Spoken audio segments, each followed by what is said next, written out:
Hello again, Bernie Miklasz right here for you. And this is The Bernie Show presented by DraftKings. The crown is yours.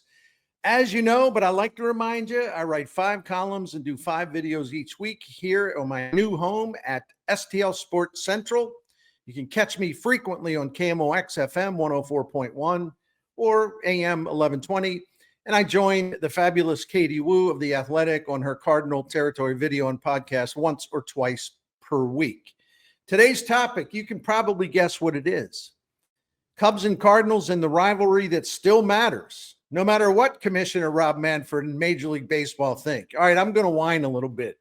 Take it for what it is. Some gratuitous whining. The Cubs are in town to play the underdog Cardinals in a 4-game series that we've been waiting for.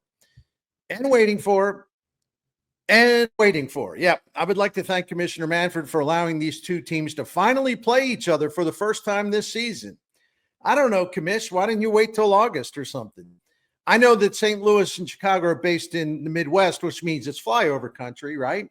And while the MLB does go absolutely gaga over the Cubs, who are a huge market-sized team with a vast national following, the Cardinals, let's face it, and I am being serious about this, they have lost prominence on the national stage. The Cardinals are viewed as a non-factor in any talk about an NL pennant or World Series championship. TV executives know, they've noticed the TV ratings. They noticed a lot of empty seats at Busch Stadium. MLB takes note of that stuff too, even though the Cardinals don't have to apologize for their attendance. But it's not as robust as it used to be. That's all I'm saying. The Cardinals are like, here's an analogy. The Cardinals, and I wish I would think of a band. You can probably add one in the comment section. But the Cardinals are like a big-time band, just popular around the world. Used to do stadium shows and sell them out and go on tours that just bring in humongous crowds and merch sales and just revenue flow and everything.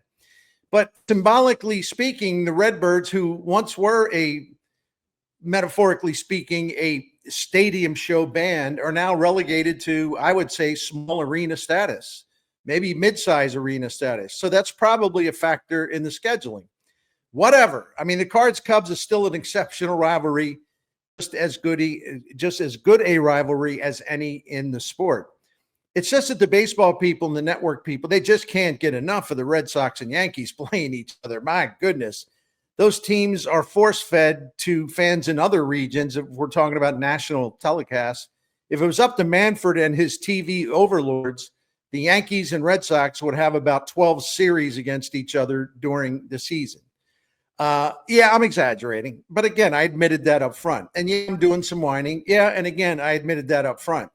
But I do find it strange. On a serious note, I do find it strange that the Cardinals have played 78 games. The Cubs have played 77 games. But they haven't faced each other until now, Monday, June the 23rd. The Red Sox and Yankees have already played 2 series against each other. The Dodgers have played a series against the Giants and 2 series against the Padres. The Mets and the Yankees have played a series. The Mets and the Phillies have played 2 series. The Phillies and the Braves have gone at it in 2 series, on and on and on and on. On the positive side, and I didn't check the Rangers and Astros. I should have done that, but whatever. I've made my point. On the positive side, the Cardinals and Cubs will see a lot of each other over the next few weeks. So we are in for a lot of fun. I mean, that's one good way to look at it. By waiting this long for them to play for the first time, it means there's more games from here until the end of the season where they'll play each other. And that's okay. I just had to make a fuss about the fact that it started so late this year. Anyway, after these 4 games in St. Louis, the Cardinals and Cubs will meet again at Wrigley Field in a 3-game set that begins on the 4th of July. Perfect, right? That means St. Louis and Chicago are going to play each other they'll play 7 of their next 13 games against each other. And even though I'm doing a lot of complaining here, and I do it only because I do believe the Cardinals-Cubs rivalry is sort of taken for granted outside of these 2 markets, and I think that stinks. But at least, as I mentioned, these rivals will have a backloaded schedule that has them facing each other again for 3 games here in St. Louis in August, and then they will close the season, the regular season, against each other with 3 games at Wrigley Field. I just hope those games matter, not even so much as the division. I'm talking about the Cardinals having a shot at the playoffs, right, as a wild card. This 4-game series is absolutely important for the Cardinals, but it's just the start. There's much more to this than just 4 games on the schedule. I'll explain why in a minute, but first, got to talk to you about DraftKings. They're my people, and I love their daily pick 6 game. If you think that Major League Baseball or really any sport that you're into, then it's time to put that knowledge to use, put that brain to work, win some big cash prizes through the daily pick 6 contest. In DraftKings pick 6 fantasy contest, you just focus on player stats. You select anywhere from 2 to 6 players. You choose whether the individual player or pitcher will go higher or lower on a specific stat line set for his next game by DraftKings. I'll give you an example. I'm usually do these like kind of short examples, but I'll go a little deeper in this one. Let's use Monday's game between the Cubs and Cardinals. The Cubs' Pete Crow-Armstrong's got 21 home runs already this season. DraftKings has set a line of 0.5 home runs for Armstrong for tonight's game, 0.5. Either he'll go over that or he'll go under that, right? Crow-Armstrong will get at least a couple of at-bats against Cardinals starter Matthew Liberatore, which will create an intriguing lefty versus, excuse me, I can't talk all of a sudden. That will create an intriguing lefty versus lefty matchup. Armstrong is much better against right-handed pitchers this year, having hit 16 of his 21 homers against righties. Liberatore has not allowed a home run, not one, to a left-handed hitter this season. Now, of course, Armstrong is going to be hitting against Cardinals relievers later in Monday's game, but the St. Louis bullpen's got the 3rd best rate in the majors at preventing home runs. So what do you think? Go higher than 0.5 homers if you think Pete Crow-Armstrong will hit one tonight. If you think the Cardinals pitchers will keep him in the yard, then go lower than 0.5 homers. Pick 6, that's how it works, and it's pretty simple. It's a lot of fun, and here's an invitation to get started. Get in the game, jump on in, and take your best shot at winning cash money. Pick 6 fantasy is available in most states, including Missouri, California, Texas, Georgia, and more. It's easy to get started. Just download the DraftKings app, open an account, then choose a sport, pick your players, and good luck. Go for it. New players at DraftKings get $50 in Pick 6 credits instantly with just a $5 entry. Download DraftKings Pick 6 app now and use the code STL Sports. That's code STL Sports for new customers to play $5 and get $50 in Pick 6 credits. Better payouts, bigger wins, only with Pick 6 from DraftKings. The crown is yours. Gambling problem? Call 1-800-GAMBLER. Help is available for problem gambling. Call 888-789-7777 or visit ccpg.org in Connecticut. Must be 18 and over. Age and eligibility restrictions vary by jurisdiction. Pick 6 not available everywhere, including New York and Ontario. Void where prohibited. 1 per new customer. Bonus awarded as non-withdrawable Pick 6 credits that expire in 14 days. Limited time offer. See terms at pick6.draftkings.com/promos. All right, let's get into my second segment of today's Bernie Show about the Cardinals-Cubs series. It begins tonight, Monday night at Busch Stadium. It's an intriguing matchup because no one outside of the Cardinals clubhouse or front office believed the Cardinals would be even within striking distance of the first-place Cubs in the NL Central here in late June. But as the series opens up, the Cardinals are 4.5 games out. The Cubs are clearly the better team offensively so far this season. They rank 2nd in the majors in runs scored per game, 3rd in home runs per game, 4th in slugging percentage, and they have another ingredient that the Cardinals don't have. The Cubs steal a lot of bases. 3rd overall in the majors, 137 steals, and they got about an 85% success rate when they go to steal. That is a huge percentage. And the Cubs have that extra way to beat you in their game. They don't just sit back and wait to hit home runs. But boy, do they hit home runs. The Cubs have 6 hitters who have banged at least 11 homers so far. And the Cardinals have no hitters with 11 homers or more so far. They got 2 at 10. I think Contreras and Arenado each have 10. Cubs have 6 with 11 or more homers. The Cubs come to town with the 2nd best winning percentage on the road this year. So don't be thinking like, well, you get them out of Wrigley Field, blah, blah, blah, blah, blah. No. Cubs are really good on the road. And though the pitching comparison between the rivals is roughly the same for the entire season, I want to point out that the Cubs have the best bullpen ERA in the majors since the beginning of May. The Cardinals play good defense, but the Cubs are better than the Cardinals if you go by defensive runs saved. If you go by outs above average, the Cardinals are better than the Cubs. The bottom line here is the Cardinals do not have an advantage defensively over the Cubs. It depends on what category you choose to make your determination, but they're both really, really good. So consider that a draw, at least going in, because, of course, anything can happen. The Cardinals have a chance to cut into Chicago's lead, but to do that, it means, of course, the Redbirds would have to win 3 of the 4 games. If the Cardinals can't do that, then if you can't go 3-1, then the best you can do is 2-2, split the series. Obviously, that would be the next best thing for the St. Louis team. And probably the most realistic outcome for the Cardinals is 2-2. But suppose the Cardinals get swept. All of a sudden, they'd be 8.5 games behind the Cubs. If the Cardinals lose 3 out of 4, they'd trail the Cubs by 6.5. So you want to see the home team get at least a split in the series. But I always mention this too. You know, you say, well, I would accept a 2-2 split in the series, right? The way I look at it, yeah, in general, I would. But to me, it always the way the series plays out has a lot to do with that. Like, for example, if the Cardinals will win the first 2 games of the series, right? Then if they can't get another win, that would be disappointing, even though it's a 2-2 split. But they had a chance to win 3 or 4. But let's be realistic. They had a chance to win 3, at least 3 out of 4 by winning the first 2 games of the series, but they couldn't get it done after that. Well, that would be disappointing. Now, on the other hand, see, this is exactly what I'm talking about here. On the other hand, if the Cardinals let's say they get blown out the first 2 games, right? They're down 0-2 going into the 3rd game, right? Okay, well, from that point, if the Cardinals come back and salvage a split, they win the final 2 games, well, that would be a really positive outcome because it could have been much worse. So you got to put some context into these. Well, if the Cardinals do this or the Cardinals do that, I'll accept this, I'll accept that. I'm always like, well, let's see how the games play out. Let's say the Cardinals, they're up to, it's 2-2, but it's game 3 and they have a 2-run lead going into the top of the 9th. They blow the save. Cubs win. Well, the Cardinals would still get out of the series with nothing worse than a 2-2 split, but you would leave a little bit of a sour taste, right? Because they had a chance to win the first 3 games.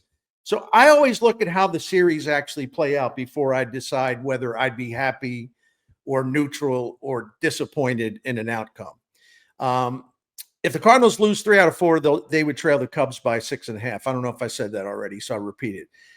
Yeah, the teams will reconvene at Wrigley Field on the 4th of July, but if the Cardinals have any chance at all to rise up and shockingly win the NL Central, they just can't afford to be losing ground. The best way to cut into the Cubs' lead is to do something about it. These 4 games, then the next 3 in Chicago. Do something about it when you're going head-to-head matchup. And don't forget, of course, the Cardinals are also a game behind the Brewers in the Central standing. So this isn't just about the Cubs and the Cardinals in the NL Central. But listen, if you're going to be realistic rather than living in Candyland, and I prefer to be realistic, the Cardinals go into the series as a long shot. As of Monday morning, Fangraphs has the Cubs with a 69% chance of winning the division. Milwaukee is next at 18%. The Cardinals have just an 11.5% chance of taking the Central. Now, the wild card race in the National League is crowded with really good teams. And if we exclude the 3 teams that currently lead the 3 divisions, the Cardinals' chances of snatching a wild card is 21.4%.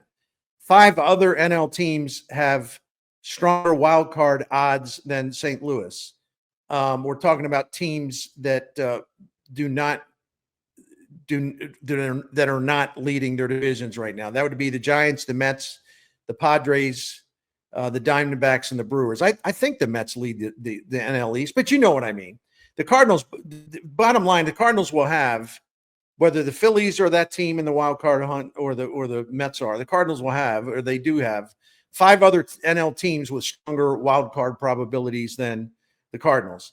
But those odds will change if the Cardinals can win more consistently instead of doing what they've done all season.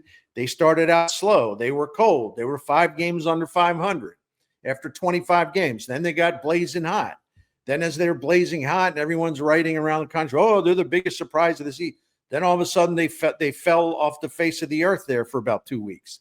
Now they're hot again, having won 5 out of the last 6, and I think 5 out of the last 6, and maybe 7 out of the last 9, something like that. That's been their pattern so far. Cold, hot, cold, hot. Got to be more consistent than that if you want to beat out all these other good teams for a wild card spot. Frankly, I don't think the Cardinals have a realistic chance to catch the Cubs in the standings. Mathematically, they do. But like I said, I try to live in the real world, and sometimes I'm wrong, of course. But that's why this series is so captivating. There's always a chance of the Cardinals doing something special, something unexpected over the next 4 days. And the Cubs are been looking at the Cardinals from a distance and saying, man, that team's probably better than we thought, boys. And I'm looking forward to seeing how the Cardinals are going to handle this challenge against a Cubs team that has a 4th best winning percentage in the majors. And I'm also looking at it, I'm thinking about, well, how will the Cubs look at it? They'd never say it, but they're looking at it as like, yeah, okay, Cardinals, all right, nice little story so far, but let's knock the lights out. I think there would be nothing more satisfying to the Cubs than to damage the Cardinals in terms of their chances of doing anything, right? Of course, there is, we got to remember this too. There's a lot more at stake than just the shape of the division and the wild card standings. I'm going to get into that when I return from my third and final segment. But first, I want to tell you about Blue Chew. Guys, yep, this is your pep talk. I'm here to encourage you. Listen, there is nothing wrong with being in a slump in the bedroom unless you let it continue without doing something about it when there is a solution to you available. That's where Blue Chew comes in. Gentlemen, Blue Chew can help jumpstart you for a more pleasurable and fulfilling life with your significant other, and that's actually great for both of you. Blue Chew can be an impact hitter for men of all ages, but especially those in my age group, which is over 60. This issue impacts a lot of men, and I know all about it, and that's why I appreciate Blue Chew and what it can do for you, because I know. Blue Chew is the original brand offering chewable tablets for enhanced intimacy. Think of Blue Chew this way. Chew it and do it. You will get your first month of Blue Chew free. You're just a few clicks away, and it's easy to get started. Sign up at BlueChew.com, consult with one of their licensed medical providers, and once you're approved, then you receive your prescription within days. Made in America product. It's all done online. No doctor's appointments, no waiting in the doctor's office, no awkward conversations, no crowded pharmacies. You just order online and boom, you are good to go in a matter of days. We've got a special deal for our listeners. Try your first month of Blue Chew free when you use the promo code Bernie. You just pay $5 shipping. That's promo code Bernie. Visit BlueChew.com for more details and important safety information. And we thank Blue Chew for sponsoring the Bernie Show. Get it going, guys. Final thoughts, all right, on the Cubs-Cardinals showdown at Busch Stadium. I'd like to see the Cardinals prove themselves against the highly regarded rivals because it'd make it more interesting. You want a reason to just say, hey, okay, this team is better than we thought. And I think it'd just be good for the morale of the team and probably good for the morale of their fans who haven't bailed out and their fans that are on the fence kind of waiting to see which way to go. And the Cubs, of course, as I mentioned earlier, they would love to shove the Cubs would love to shove the Cardinals into a deeper hole, right? The Cardinals will be fired up for this one because this is what's the cliche I could use here? It's kind of a statement series for the Cardinals. Let's make a statement. And the Cardinals have done a terrific job of handling these type of tests so far this year. This season, the Cardinals have won 2 series from the Phillies. They've taken 1 series each from the Dodgers, Mets, Astros, Brewers, and Diamondbacks. So we know that the Redbirds are capable of adding the Cubs to the list because we've seen it, right? The Cardinals love playing the role of the underdog. And so they're in it. This is a good spot for them. This is a good spot for them because they thrive on this. They love being the underdog. They have great energy, but this actually energizes them even a little more. Here's a little wagering type information. In their 78 games so far this season, the Cardinals are 43-35 against the run line, which is baseball's equivalent of the point spread. The Cubs are favored to win Monday, and by a run and a half. And I assume they're going to go into all 4 games favored by at least a run, maybe a run and a half. Usually they list it as a run and a half. Well, when the Cardinals are listed as a home underdog on the run line this season, they've won 12. Let me do this again. When the Cardinals are listed as a home underdog this season on the run line, they've won 12 out of 18 games. So these underdogs like to rise up and bite the other team, right? The hungry birds are excited for this opportunity. But this is more about than simply the standings. By the time the Cardinals are finished playing the Cubs in Chicago, July 4th, 5th, and 6th, then there's a day off on the 7th, they will have played 91 of their 162 games on the season. Well over 50% over. And at that point, when they have their rest day on July 7th, at that point, the Cardinals will have only 2 more series, 6 games until the All-Star break. And then after the All-Star break, the Cardinals will have 13 games until the July 31 trade deadline. So these 2 series against the Chicago Cubs will likely have a lot of influence on where the Cardinals are as they reach the All-Star break and have at that point 2 weeks to go for the deadline. We're going to know a lot more about who they are and what their chances are, or whether it's all kind of a fantasy island thing. Will the Cardinals still be a legitimate contender, not a fantasy contender, for a postseason spot? That reality will largely determine the next step for the St. Louis front office. Are we buyers? Are we sellers? Are we both? I don't know. Like I've been saying, all these people like writing buyers and sellers columns and blogs in May, dudes and dudettes, a lot of baseball until July 31st. And we're starting to at least get to the point where I think you're not crazy for talking about it. But we're going to know a lot more after the Cardinals and Cubs are done with their first home and home, ending at Wrigley Field on July 6th. We'll know a lot more where the Cardinals stand and what their realistic hopes are. The Cardinals are entering a crucial phase of their season, and it's obviously going to impact their bid for a postseason spot. And it will likely form a direction or what the front office will do at the trade deadline. So it's more than just whether you beat the Cubs in this series or whatever, because you got to win the other games too. Like, let's just say you win 3 out of 4 from the Cubs, right? Well, so what if you go into your next series? I think it's against Cleveland. Don't hold me to that. But it doesn't matter if you go into your next series and get swept or lose 2 out of 3, right? You can't, you can beat the Cubs, but you can't give it back right away.